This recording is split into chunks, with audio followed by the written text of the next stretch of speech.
सभी शिक्षक साथियों को मेरा स्नेही नमस्कार। आज के इस वीडियो में हम लोग बीपीएससी हेडमास्टर परीक्षा 2024 के बीएड के जो पाठ्यक्रम हैं उसके यूनिट 1 का सेकेंड टॉपिक देखेंगे और थर्ड टॉपिक देखेंगे। फर्स्ट टॉपिक इससे पहले की वीडियो में हम लोग देख चुके हैं, बाल्यावस्था की समझ, विकासात्मक परिप्रेक्ष्य। इसका जो सेकेंड टॉपिक है बालक एवं बाल्यावस्था, बिहार की प्रासंगिक वास्तविकताएं, और थर्ड टॉपिक है वैयक्तिक विकास के आयाम, जिसमें शारीरिक है, संज्ञानात्मक है, भाषिक है, सामाजिक है और नैतिक है। साथ ही शिक्षकों के लिए इसमें क्या निहितार्थ है और पियाजे, एरिक्सन और कोलबर्ग का इसमें क्या कथन है, इसको लेते हुए चलिए हम लोग सेकेंड टॉपिक स्टार्ट करते हैं। सेकेंड टॉपिक है बालक एवं बाल्यावस्था, बिहार की प्रासंगिक वास्तविकताएं। तो बिहार के संबंध में यदि बालकों और बाल्यावस्था की स्थिति को देखें तो आबादी के दृष्टिकोण से आप सभी जानते होंगे कि भारत का तीसरा सबसे अधिक आबादी वाला राज्य है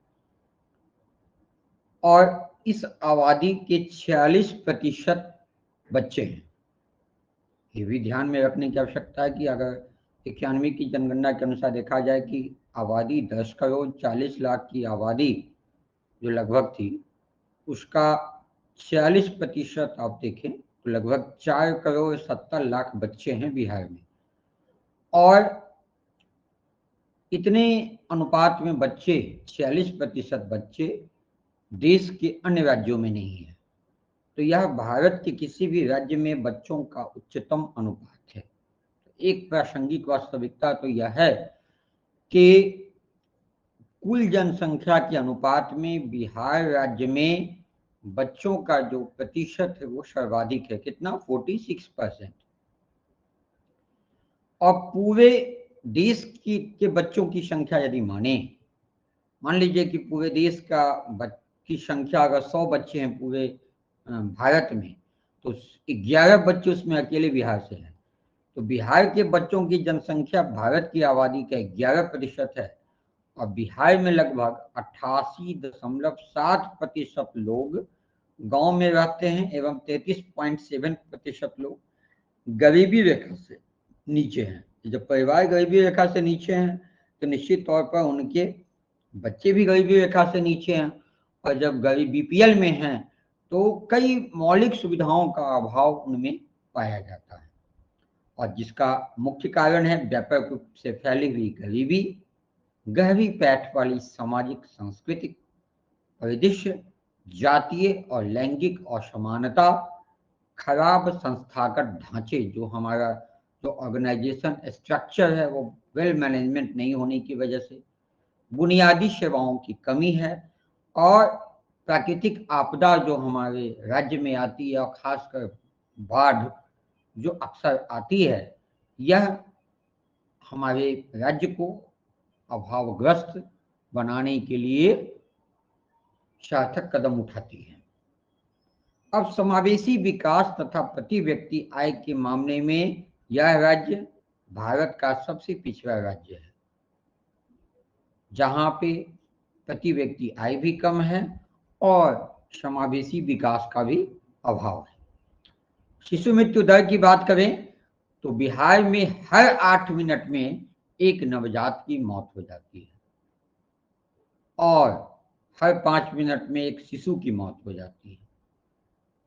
अब 8 मिनट में एक नवजात हुआ कि जो बच्चा जन्म लेने के समय या जन्म लेने के कुछ घंटे बाद मर जाता है, और शिशु हो गया कि जन्म से 1 वर्ष तक के भीतर उसकी मृत्यु हो जाती है, इधर जन्म के समय या 1 वर्ष के भीतर उसकी मृत्यु हो जाती है, जिसको शिशु मृत्यु दर कहते हैं कि प्रति 1000 जन्म लेने वाले बच्चों में मृत हो जाने वाले बच्चों की संख्या को शिशु मृत्यु दर कहते हैं। तो बिहार में नवजात प्रति 1 मिनट में 8 नवजात की मृत्यु हो जाती है, यानी 1 मिनट में जितने नवजात यहाँ जन्म लेते हैं उनमें से 8 की मृत्यु हो जाती है और हर 5 मिनट में एक शिशु की मृत्यु हो जाती है। तो बिहार में जो शिशु की अवस्था है, जो बालक की प्रासंगिक वास्तविकता है, इसको समझने के लिए आंकड़ा बहुत सार्थक है। कहीं न कहीं तो मूलभूत सुविधा की कमी होगी, चाहे वो स्वास्थ्य सेवा हो या फिर शिक्षा का अभाव हो या प्रशिक्षित जो प्रसव कर्मी हैं उनकी कमी हो, प्रशिक्षित एएनएम की कमी हो, आशा कार्यकर्ता की कमी हो। तो यह भी बिहार में बाल्यावस्था से संबंधित एक प्रासंगिक वास्तविकता है। अगले पॉइंट पे आते हैं कि हर साल लगभग 28 लाख बच्चे बिहार में जन्म लेते हैं, लेकिन इनमें से लगभग 75,000 बच्चों की मौत पहले महीने में ही हो जाती है। यानी एक साल में बिहार में कितने बच्चे लगभग जन्म लेते हैं? तो 28 लाख, और उन बच्चों में 75,000 बच्चे ऐसे हैं जिनकी मृत्यु एक महीने में ही हो जाती है, 1 महीने के भीतर उनकी मृत्यु हो जाती है। यह भी एक दर्दनाक वास्तविकता है बिहार का। पिछले कुछ वर्षों में बिहार में शिशु मृत्यु दर में कमी तो आई है, क्योंकि टीकाकरण जो कवरेज है और जो संस्थागत प्रसव है उसमें महत्वपूर्ण सुधार हुआ है। अब देखे होंगे कि प्रत्येक गांव में आशा कार्यकर्ता हो गई है, जो ट्रेंड दाई का काम करती है, कि अगर उसका काम है कि यदि प्रसव की स्थिति उसको पता चलता है कि अब प्रसव होने वाला है तो उसको तुरंत पीएससी में, निकटस्थ जो पीएससी है वहाँ एडमिट करना है, या अगर बहुत ऐसा आकस्मिक स्थिति आ गया तो उसको घर में ही उसको प्राकृतिक प्रसव प्रदान करना है। उसके लिए उसको वेल ट्रेंड किया जाता है। साथ ही जो इम्यूनाइजेशन सिस्टम है वो भी काफ़ी डेवलप हुआ, पल्स पोलियो कार्यक्रम वगैरह आप काफ़ी देखते होंगे। प्लस वो आशा कार्यकर्ता और जो दाई हैं वे भी इसके लिए जो है काफ़ी सजग रहती हैं और बच्चों को प्रसव के उपरांत जो नवजात हैं उनको टीका समय टीका दिलाने के लिए प्रयासरत रहती है। एक डाटा देखें तो टीकाकरण 1998 में 11% से 2018 में 69% बढ़ाई गई है। यानी 1998 से 2018 आप देखेंगे कि 20 साल में टीकाकरण का प्रतिशत 11% से बढ़कर 69% हो गया है। और संस्थागत प्रसव जो 2005-06 में 19.9% था। संस्थागत प्रसव का अर्थ ये हुआ कि उसका प्रसव आइदर किसी गवर्नमेंट पीएससी में हो, एडिशनल पीएससी में हो, या फिर निजी नर्सिंग होम में हो, अस्पताल में हो, यानी डॉक्टर की देखरेख में हो, उसको संस्थागत प्रसव कहते हैं। तो 2005-06 में जो 19.9% यानी जो लगभग 20% था, उसके 10 साल बाद 2015-16 में यह 63.8% बढ़ गया है। इसका अर्थ है कि संस्थागत प्रसव में काफी सुधार हुआ है। और जब संस्थागत प्रसव में सुधार होगा तो निश्चित तौर पर जो मातृ मृत्यु दर है, मतलब वे माताएं जो प्रसव के समय ही दम तोड़ देती हैं, उनमें कमी आएगी और शिशु मृत्यु दर में भी कमी आएगी या नवजात मृत्यु दर में भी कमी आएगी। यह जो डाटा हम राष्ट्रीय परिवार स्वास्थ्य सर्वेक्षण NFHS 3 और 4 से हमने लिया है। अब आगे देखते हैं कि कुपोषण एक महत्वपूर्ण चुनौती बनी हुई बिहार में। 5 वर्ष से कम आयु का हर दूसरा बच्चा यानी 48.3% बच्चा जो है वह नाटेपन का शिकार है, यानी उम्र के हिसाब से उसकी लंबाई कम है। और 20.8% बच्चे कुपोषित हैं। ये NFHS 4 का डाटा है, वहीं से हमने इसको लिया है कि कुपोषण से संबंधित डाटा को गौर करें तो 5 वर्ष से कम आयु का हर दूसरा बच्चा यानी 48.3% बच्चा उम्र के हिसाब से उसका ग्रोथ नहीं हो पाया, उसमें प्रोटीन या अन्य पोषक तत्वों की कमी हो गई, नाटीपन का शिकार हो गया। कितना? 48.3%। और ओवरऑल जो कुपोषण है वो 28.8% है। जन्म के पहले घंटे के भीतर केवल 34.9 यानी लगभग 35% बच्चे स्तनपान करते हैं और 6 से 23 महीने के 7.3% बच्चों की को ही पूरक खाद्य पदार्थ मिलते हैं। जब स्तनपान नहीं कर पाएंगे तो पूरक खाद्य पदार्थ तो आप देखते हैं कि लैक्टोजेन का है, सेरेलैक का है, तो पूरक खाद्य पदार्थ उनको देना होता है। तो अब वो तो फ्री ऑफ कॉस्ट मिलता नहीं है, तो अब उनके पास इतने पैसे नहीं है गरीबी में और अभाव के बीच कि वे पूरक खाद्य पदार्थों का सौ समय क्रय कर पाए। तो यह भी डाटा NFHS 4 से हमने लिया है। तो ये क्लियर हो गया। अब 15 से 19 वर्ष की आयु की हर दूसरी लड़की और प्रजनन आयु की 1/3 महिलाएं अल्पपोषित हैं, अर्थात किशोरावस्था में जब वो प्रजनन आयु में पहुंच जाती हैं उसके बाद उनमें पोषक तत्व काफी मात्रा में चाहिए, उस हिसाब से उसको पोषक तत्व की पूर्ति नहीं हो पा रही है, और महिलाओं में 1/3 महिलाएं यानी 100 में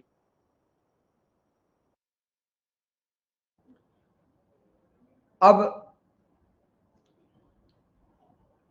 शादी की जो कानूनी उम्र थी वो 18 साल हो गई है, लेकिन पहले करीब 30 लाख लड़कियों की शादी कर दी जाती थी उससे पहले, और 3,70,000 लड़कियां किशोरावस्था के दौरान गर्भवती हो जाती थी। NFHS 4 का रिपोर्ट है, लेकिन अब तो इसमें कानूनी प्रावधान आ गया है। लेकिन फिर भी आप देखेंगे कि जहाँ पे लोग सजग नहीं है, शिक्षा है, या कोई अगर रिपोर्टिंग नहीं किया तो वहाँ ये समस्या अभी भी उत्पन्न है।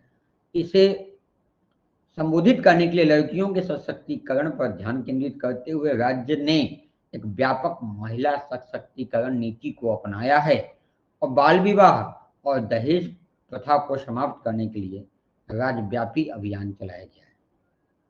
आप देख रहे हैं कि लड़कियां अब मुख्यमंत्री बालिका पोशाक योजना, बालिका छात्रवृत्ति योजना और बालिका साइकिल योजना का प्रभाव इतना अधिक हुआ है कि अब जो बच्चियां मिडिल स्कूल के बाद ड्रॉप आउट कर लेती थी, स्कूल छोड़ देती थी, वे सभी अब विद्यालय आने लगी हैं। 6 से 14 वर्ष की आयु के लगभग 10 लाख बच्चे बाल श्रमिक हैं, और ये बच्चे कम उम्र में शादी, तस्करी और शोषण के प्रति अत्यंत संवेदनशील हैं। यह डाटा सेंसस 2001 का है।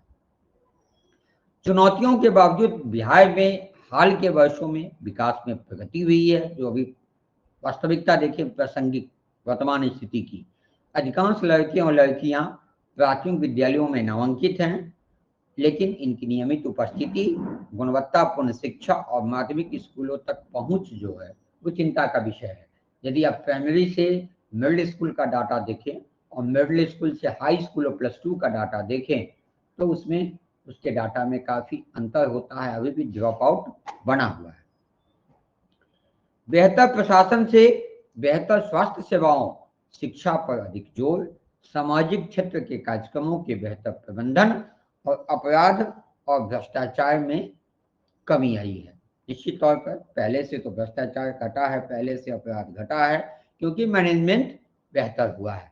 शिक्षा पर भी अधिक जोर दिया जा रहा है, स्वास्थ्य सेवाओं को भी ठीक किया जा रहा है, और तरह तरह के सामाजिक जागरूकता कार्यक्रम चलाए जा रहे हैं। जीविका भी आप देखे होंगे कि जीविका का भी इसमें काफी बेहतर रोल है।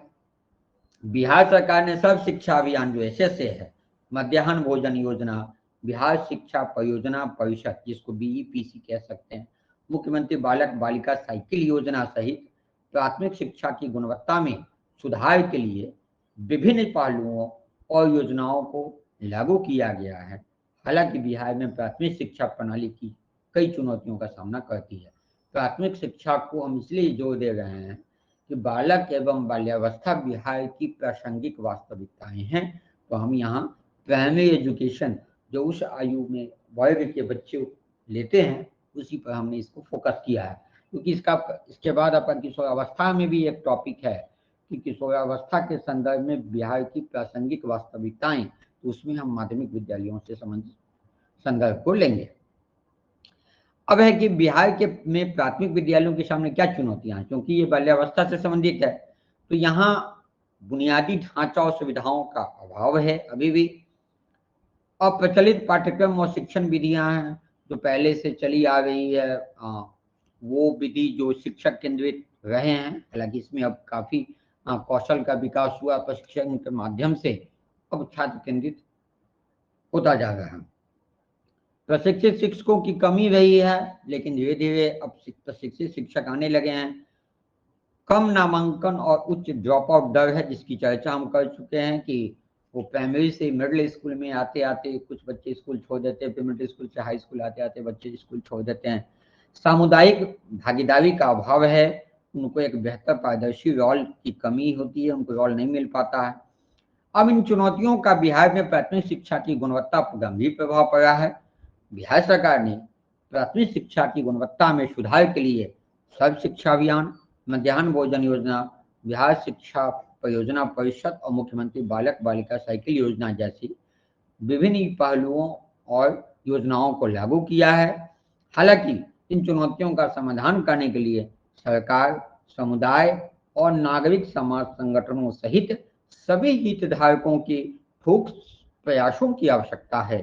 साथ मिलकर काम करके हम बिहार में सभी बच्चों के लिए गुणवत्तापूर्ण शिक्षा सुनिश्चित कर सकते हैं।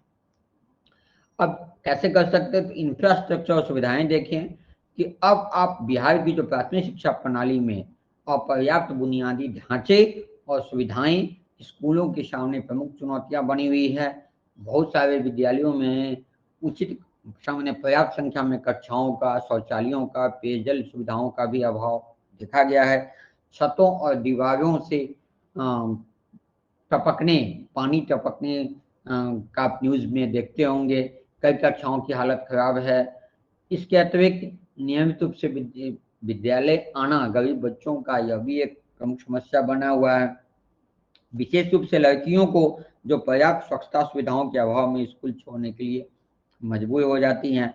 अपर्याप्त बुनियादी ढांचा भी कक्षाओं में भीड़ भाड़ का कारण बनता है, जिससे छात्रों के लिए ध्यान केंद्रित करना और प्रभावी ढंग से सीखना मुश्किल हो जाता है। आप न्यूज़ में देखे होंगे कि बहुत सारे विद्यालय ऐसे हैं जहाँ एक ही कमरे में 3-3 कक्षाएं चल रही हैं और 3 अलग अलग शिक्षक एक ही कक्षा में 3 अलग अलग समूह में विद्यार्थियों को पढ़ा रहे हैं। तो निश्चित तौर पर उस कोलाहल में बच्चे पूरी तरह से केंद्रित नहीं हो पाएंगे।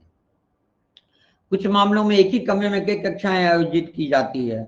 यह भीड़ भाड़ विशेष रूप से ग्रामीण क्षेत्रों में गंभीर है, जहां कई स्कूलों के पास सीमित संसाधन और सुविधाएं हैं। इन चुनौतियों का समाधान करने के लिए बिहार सरकार ने स्कूलों के बुनियादी ढांचे में सुधार के लिए Bihar school infrastructure development corporation limited, आप देखते होंगे वही बिल्डिंग बना रही है पूरे विद्यालयों में। Bihar BSIDCL, Bihar state infrastructure development corporation limited जैसी कई पहल शुरू की गई है। सरकार ने नए कक्षाओं, शौचालयों और पेयजल सुविधाओं के निर्माण के लिए भी धन आवंटित किया है। हालांकि ये पहले समस्या की सीमा को दूर करने के लिए पर्याप्त नहीं है और कई स्कूल अपर्याप्त बुनियादी ढांचे और सुविधाओं के साथ काम करना जारी रखते हैं। बिहार में प्राथमिक विद्यालयों में पर्याप्त बुनियादी ढांचे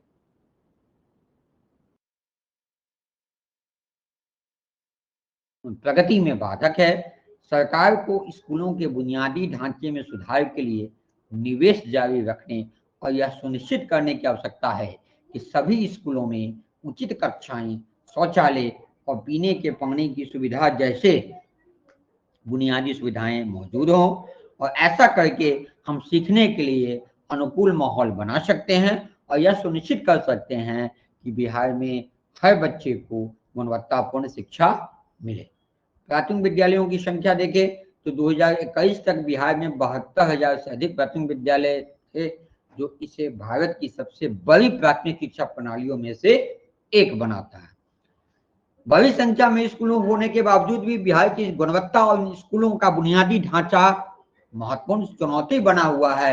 राज्य सरकार ने इन स्कूलों की शिक्षा की गुणवत्ता और बुनियादी ढांचे में सुधार के लिए कई पहलें शुरू की है, लेकिन यह सुनिश्चित करने के लिए और भी बहुत कुछ करने की आवश्यकता है। बिहार में हर बच्चे की गुणवत्तापूर्ण शिक्षा तक पहुंच हो। पाठचर्या और शिक्षण विधियों का जिक्र करें तो प्राथमिक विद्यालयों में उपयोग किए जाने वाले पाठ्यक्रम और शिक्षण विधियां यह सुनिश्चित करने के लिए महत्वपूर्ण है कि छात्रों को गुणवत्तापूर्ण शिक्षा प्राप्त हो। बिहार में प्राथमिक शिक्षा पाठ्यक्रम एक बुनियादी शिक्षा प्रदान करने के लिए डिजाइन किया गया है, जिनमें पढ़ना, लिखना और बुनियादी गणित शामिल है। अब तो नई शिक्षा नीति को आप गौर करेंगे तो यह भी है कि बेसिक एजुकेशन जो छात्रों के लिए जो उसके देशी भाषा में हो, उसके स्थानीय भाषा में हो, वो दिया जाए, उस पर फोकस किया गया है। हालांकि बिहार के कई प्राथमिक विद्यालयों में उपयोग की जाने वाली शिक्षण विधियां अक्सर पुरानी है और अप्रभावी है, छात्र केंद्रित नहीं है। पारंपरिक रट्टा सीखने का दृष्टिकोण अभी भी प्रचलित है, जो महत्वपूर्ण सोच और समस्या को सुलझाने के कौशल के बजाय जानकारी को याद रखने और दोहराने पर जोर देता है। यह दृष्टिकोण छात्रों को हतोत्साहित करने वाला हो सकता है, जिससे सीखने की प्रक्रिया में अरुचि होती है और जो लगन होता है उसमें कमी हो सकती है। हाल के वर्षों में बिहार सरकार ने प्राथमिक विद्यालयों में शिक्षा की गुणवत्ता में सुधार के लिए नई शिक्षण विधियों जैसे गतिविधि आधारित शिक्षा की शुरुआत की है। ये विधियां छात्रों के लिए एक अधिक इंटरैक्टिव और आकर्षक सीखने का अनुभव प्रदान करने पर ध्यान केंद्रित करती है। यह दृष्टिकोण व्यावहारिक गतिविधियों और हाथ से सीखने पर जोर देता है, जो महत्वपूर्ण सोच, रचनात्मकता और समस्या को सुलझाने के कौशल को प्रोत्साहित करता है। हालांकि प्रशिक्षित शिक्षकों की कमी और अपर्याप्त शिक्षण सामग्री के कारण इन नई शिक्षण विधियों का कार्यान्वयन एक चुनौती बना हुआ है। बिहार में कई शिक्षकों के पास इन नई शिक्षण विधियों का प्रभावी ढंग से लागू करने के लिए आवश्यक प्रशिक्षण और कौशल की कमी है। और आप देखेंगे इसी कमी को पूरा करने के लिए बिहार में अभी हाल के कुछ महीनों में शिक्षक के प्रशिक्षण पर विशेष जोर दिया गया है, जो वाकई काबिल तारीफ है। और इसमें नए नए शिक्षण विधियों से प्रशिक्षित किया जा रहा है शिक्षक को, जिसका उपयोग वो छात्रों को नए तरीके से शिक्षण देने में कर रहे हैं। बिहार के प्राथमिक विद्यालयों में उपयोग किए जाने वाले पाठ्यक्रम और शिक्षण विधियां यह सुनिश्चित करने के लिए महत्वपूर्ण है कि छात्रों को गुणवत्तापूर्ण शिक्षा प्राप्त हो। शिक्षकों को पर्याप्त प्रशिक्षण और शिक्षण सामग्री प्रदान करते हुए सरकार को नई और प्रभावी शिक्षण विधियों के विकास में निवेश जारी रखने की आवश्यकता है। ऐसा करके हम यह सुनिश्चित कर सकते हैं कि छात्रों को एक ऐसी शिक्षा मिले जो उन्हें जीवन में सफल होने के लिए आवश्यक ज्ञान और कौशल से लैस करे। अब हम लोग देखते हैं कि प्राथमिक विद्यालयों में पढ़ाए जाने वाले विषय। बिहार में प्राथमिक शिक्षा प्रणाली को एक मूलभूत शिक्षा प्रदान करने के लिए डिजाइन किया गया है, जिसमें कई विषयों को शामिल किया गया है। जिसमें आप भाषा देखते हैं, जिसमें भाषा पढ़ना, लिखना और बोलना सिखाया जाता है। गणित है, गणित में छात्रों को गिनती, जोड़ घटाव, गुणा भाग सिखाया जाता है। विज्ञान में पर्यावरण के संबंध में, मानव शरीर के संबंध में या फिर पशु पक्षियों के संबंध में सामान्य अवधारणा से परिचय दिया कराया जाता है। सामाजिक अध्ययन में इतिहास, भूगोल और नागरिक शास्त्र की सामान्य जानकारी दी जाती है, जो हमारी संस्कृति और हमारी परिवेश से संदर्भित होता है। कला और शारीरिक शिक्षा में छात्रों को रचनात्मकता, शारीरिक फिटनेस और टीम वर्क को बढ़ावा देने संबंधी प्रेरक तथ्य दिए जाते हैं। हाल के कुछ वर्षों में बिहार सरकार ने कुछ प्राथमिक विद्यालयों में कंप्यूटर शिक्षा को एक विषय के रूप में शुरू किया है। यह छात्रों को आधुनिक डिजिटल युग में सफल होने के लिए आवश्यक कौशल से लैस करने की दिशा में एक महत्वपूर्ण कदम है। बिहार के प्राथमिक विद्यालयों में विभिन्न प्रकार के विषय पढ़ाए जाते हैं, जो छात्रों को बुनियादी शिक्षा प्रदान करते हैं। सरकार को यह सुनिश्चित करने के लिए पाठ्यक्रम विकास में निवेश जारी रखने की आवश्यकता है कि यह दुनिया की बदलती जरूरतों के साथ अद्यतित हो। ऐसा करके हम यह सुनिश्चित कर सकते हैं कि छात्रों को एक ऐसी शिक्षा मिले जो उन्हें जीवन में सफल होने के लिए आवश्यक ज्ञान और कौशल से लैस करे। छात्र नामांकन और ड्रॉप आउट दर की बात करें तो बिहार में प्राथमिक शिक्षा प्रणाली ने हाल के वर्षों में छात्रों के नामांकन में वृद्धि के मामले में महत्वपूर्ण प्रगति की है। सरकारी जो डाटा देखिए उसके हिसाब से बिहार में प्राथमिक विद्यालयों में नामांकित बच्चों की संख्या जो 2009-10 में 6.8 मिलियन थी, यानी 68 लाख थी, वो बढ़कर 2018-19 में 10.7 मिलियन यानी 1,07,00,000 हो गई है। आप देखें कि 9-10 से 18-19 का जो डाटा है उसमें कितना बढ़ोतरी हुआ है। हालांकि इन लाभों के बावजूद अभी 22-23 23-24 तो अभी चल ही रहा का डाटा अभी अद्यतन नहीं किया गया, 22-23 का डाटा भी अद्यतन नहीं किया गया। जो उसके साइट पे 18-19 का जो पूरा डाटा आ गया है उसको हमने ले लिया है। हालांकि इन लाभों के बावजूद प्राथमिक विद्यालयों में ड्रॉप आउट दर एक महत्वपूर्ण चुनौती बनी हुई है। राष्ट्रीय नमूना सर्वेक्षण कार्यालय की एक रिपोर्ट के मुताबिक 18-19 में बिहार के प्राथमिक विद्यालयों में ड्रॉप आउट दर 5.5% थी, तो राष्ट्रीय औसत से 4.2% अधिक है। यानी बिहार में 18-19 का ड्रॉप आउट दर था, और यही आपको 18-19 ही पूछा भी जाएगा, क्योंकि उसके बाद का डाटा अभी तक अद्यतन हो सकता है कि आगामी कुछ महीनों में अद्यतन हो जाए। तो ड्रॉप आउट दर जो 5.5% थी, तो राष्ट्रीय औसत से 4.2% अधिक है। ड्रॉप आउट दर हो गया कि 100 में से कितने बच्चे विद्यालय छोड़ दे रहे हैं। बिहार के प्राथमिक विद्यालय में उच्च ड्रॉप आउट दर में कई कारक अपर्याप्त हैं, जिसमें बुनियादी सुविधाओं की कमी, उसके अतिरिक्त परिवार की जो आजीविका की साधन है उसमें कमी, कृषि एवं अन्य श्रम प्रधान कार्यों पर लोग निर्भर हैं, शिक्षा की खराब गुणवत्ता है, अपर्याप्त शिक्षण स्टाफ है, कई स्कूलों में पीने के पानी, शौचालय और खेल के मैदान जैसी बुनियादी सुविधाओं का अभाव है, जिससे छात्रों के लिए स्कूल जाना और रहना मुश्किल हो जाता है। इन चुनौतियों का समाधान करने के लिए बिहार सरकार ने माता पिता को अपने बच्चों को स्कूल भेजने के लिए प्रोत्साहित करने हेतु मुफ्त पाठ्यपुस्तकों, पोशाक, मध्याह्न भोजन के प्रावधान सहित कई पहलुओं को लागू किया गया है। सरकार ने शिक्षा के बुनियादी ढांचे में भी निवेश बढ़ाया है, जिसमें नए कक्षाओं का निर्माण और अधिक शिक्षकों की भर्ती शामिल है, और हाल के कुछ महीनों में काफी संख्या में शिक्षकों की नियुक्ति हुई है, अस्थायी शिक्षकों की नियुक्ति हुई है। बिहार में प्राथमिक शिक्षा प्रणाली ने हाल के वर्षों में महत्वपूर्ण प्रगति की है। ड्रॉप आउट की उस दर में भी एक महत्वपूर्ण चुनौती बनी हुई है। यह सुनिश्चित करने के लिए कि सभी बच्चों को गुणवत्तापूर्ण शिक्षा मिले, सरकार को शिक्षा के बुनियादी ढांचे में लगातार निवेश करने की आवश्यकता है। शिक्षा की गुणवत्ता में सुधार करना चाहिए और गरीबी के मूल कारणों को दूर करते हुए कई बच्चों को स्कूल जाने से जो रोकते हैं उसमें सुधार करने की आवश्यकता है। अब है कि बिहार में प्राथमिक शिक्षा के लिए सरकार की क्या पहल है। तो सरकार का जो उद्देश्य है, नामांकन बढ़ाना, शिक्षा की गुणवत्ता में सुधार करना और प्राथमिक विद्यालयों में ड्रॉप आउट जो दर है उसको कम करना। मुख्य पहलों में एक छात्र को मुफ्त पाठ्य पुस्तकों, पोशाक और मध्याह्न भोजन का प्रावधान है। इसने माता पिता को अपने बच्चों को स्कूल भेजने के लिए प्रोत्साहित किया है, विशेषकर ग्रामीण क्षेत्रों में जहां गरीबी शिक्षा के लिए बड़ी बाधा है। मध्याह्न भोजन योजना ने छात्रों के स्वास्थ्य और पोषण में सुधार करने में मदद की है, जिनका उनके सीखने के परिणामों पर भी सकारात्मक प्रभाव पड़ा। अगर पेट भूखा है तो पढ़ाई में कैसे दिलचस्पी लगेगी। एक अन्य पहल कई कक्षाओं का निर्माण और अधिक शिक्षकों की भर्ती है। सरकार ने हाल के वर्षों में नए स्कूलों का निर्माण और मौजूदा स्कूलों में सुधार पर ध्यान केंद्रित किया है।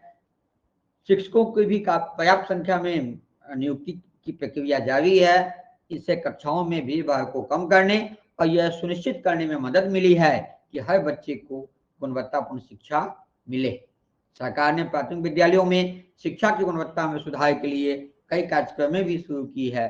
जैसे बुनियादी कार्यक्रम का उद्देश्य कक्षा 1 से 3 के छात्रों के पढ़ने और लिखने के कौशल में सुधार करना है। इस कार्यक्रम के तहत छात्रों को भाषा और संख्यात्मक कौशल में गहन प्रशिक्षण प्राप्त होता है, जो उनके भविष्य में के सीखने के लिए एक मजबूत नींव रखने में मदद करता है।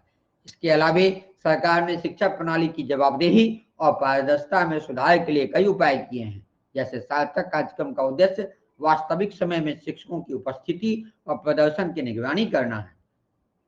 ये ध्यान में रखना है आपको। सार्थक पूछ सकता है कि सार्थक कार्यक्रम का उद्देश्य क्या है, या वास्तविक समय में शिक्षकों की उपस्थिति यानी शिक्षकों की ससमय उपस्थिति और प्रदर्शन की निगरानी किसके माध्यम से की जा रही है, किस कार्यक्रम के माध्यम से, तो उसका नाम है सार्थक।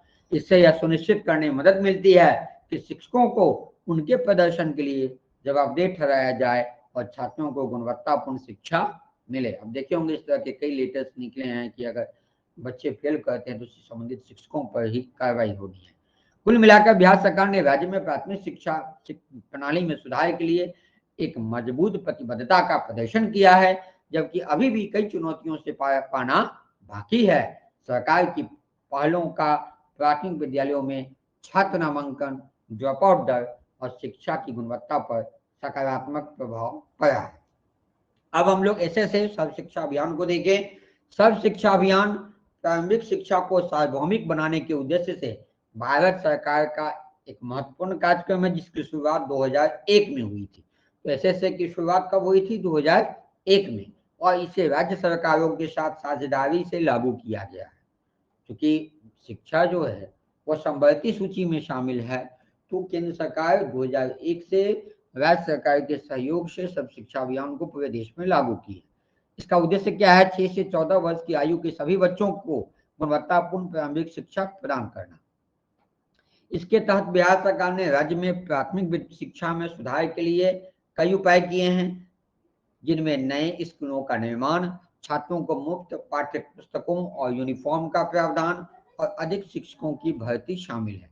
इसके अलावा एसएसए का उद्देश्य बच्चों के अनुकूल शिक्षण अधिगम सामग्री शुरू करके, जो टीएलएम होता है, शिक्षक प्रशिक्षण कार्यक्रमों में सुधार करके और स्कूलों की नियमित निगरानी और मूल्यांकन सुनिश्चित करके शिक्षा की गुणवत्ता में सुधार करना।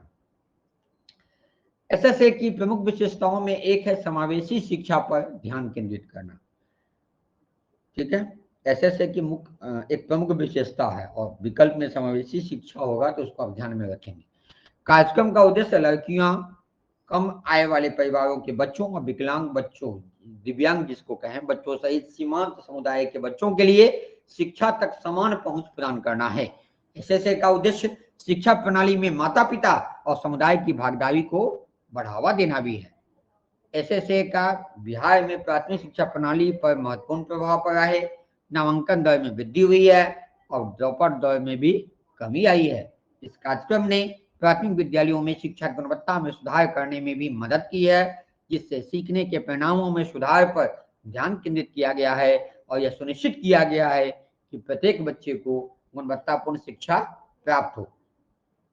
अभी भी कई चुनौतियों का समाधान किया जाना बाकी है, जैसे कई स्कूलों में बुनियादी ढांचे और सुविधाओं की गुणवत्ता काफी खराब बनी हुई है और शिक्षकों की अनुपस्थिति एक बड़ी समस्या है। विशेष रूप से ग्रामीण क्षेत्रों में छात्रों के सीखने के परिणामों के सुधार के लिए अधिक केंद्रित प्रयासों की आवश्यकता है। कुल मिलाकर देखें तो एसएसए ने बिहार में प्राथमिक शिक्षा में सुधार लाने में महत्वपूर्ण भूमिका निभाई है। कार्यक्रम ने एक अधिक समावेशी और न्याय संगत शिक्षा प्रणाली बनाने में मदद की है और राज्य में शिक्षा के क्षेत्र में भविष्य के प्रगति की नींव रखी है। अब चुनौतियों का समाधान देखें तो सरकार की पहल के बावजूद बिहार में प्राथमिक शिक्षा अभी भी कई चुनौतियों का सामना कर रही है। इन चुनौतियों में अपर्याप्त बुनियादी ढांचा और सुविधाएं, योग्य शिक्षकों की कमी, उच्च ड्रॉप आउट दर और खराब सीखने के परिणाम शामिल हैं। सबसे बड़ी चुनौतियों में से एक कई प्राथमिक विद्यालयों में बुनियादी ढांचे और सुविधाओं की खराब गुणवत्ता है। कई स्कूलों में शौचालय, स्वच्छ पेयजल और खेल के मैदान जैसी बुनियादी सुविधाओं का अभाव है, जिसकी चर्चा पहले भी हो चुकी है। कई स्कूलों का भवन जर्जर है, कक्षा अपर्याप्त है, यानी पर्याप्त संख्या में नहीं है, कई स्कूल जीर्णता की स्थिति में है, योग शिक्षकों की कमी है, कई स्कूल स्टाफ की कमी है, कई स्कूल में अभी भी एक दो ही शिक्षक हैं, जिसे सीखने की अपेक्षाकृत कम परिणाम प्राप्त हो रहे हैं। उच्च ड्रॉप आउट दर भी एक महत्वपूर्ण चुनौती है। कई बच्चे, विशेष रूप से हाशिए पर रहने वाले समुदायों की लड़कियां और बच्चे, अपनी प्राथमिक शिक्षा पूरी करने से पहले ही स्कूल छोड़ देते हैं। यह गरीबी, माता पिता के समर्थन की कमी और शिक्षा के प्रति सांस्कृतिक दृष्टिकोण सहित कई कारकों के कारण हो सकता है। इन चुनौतियों से निपटने के लिए बिहार सरकार ने कई उपाय किए हैं। इनमें बुनियादी ढांचे और सुविधाओं में निवेश बढ़ाना, अधिक योग्य शिक्षकों की भर्ती करना और उच्च ड्रॉप आउट दरों को कम करने के लिए पहल करना शामिल है। जैसे सरकार ने अपनी प्राथमिक शिक्षा पूरी करने वाले लड़कियों को साइकिल प्रदान करने के लिए कार्यक्रम शुरू किया है, जो उपस्थिति दर में सुधार करने और छोड़ने वालों की दर को कम करने में मदद करता है। इसके अतिरिक्त सरकार ने प्राथमिक विद्यालयों में शिक्षण की गुणवत्ता में सुधार के उपाय पेश किए हैं। इनमें बच्चों के अनुकूल शिक्षण सामग्री की शुरुआत, शिक्षक प्रशिक्षण कार्यक्रमों का कार्यान्वयन और सीखने के अनुभवों को बढ़ाने के लिए टेक्नोलॉजी का उपयोग शामिल है, जो स्मार्ट क्लास के माध्यम से आप देखते हैं। कुल मिलाकर जबकि अभी भी चुनौतियों का सामना करना बाकी है, सरकार की पहल और हस्तक्षेप ने बिहार में प्राथमिक शिक्षा की स्थिति में सुधार करने में काफी मदद की है। बुनियादी ढांचे और सुविधाओं में निवेश जारी रखते हुए अधिक योग्य शिक्षकों की भर्ती करके और समावेशी शिक्षा को बढ़ावा देकर सरकार यह सुनिश्चित करने की में मदद कर सकती है कि बिहार में प्रत्येक बच्चे को गुणवत्तापूर्ण प्राथमिक शिक्षा प्राप्त हो। इस प्रकार हम बालक एवं बाल्यावस्था बिहार में प्रासंगिक वास्तविकता से संबंधित सभी महत्वपूर्ण पहलुओं को देख लिए। इसके अतिरिक्त इस टॉपिक में आपको कुछ भी देखने की आवश्यकता नहीं है। यह वीडियो काफी बड़ा हो चुका है।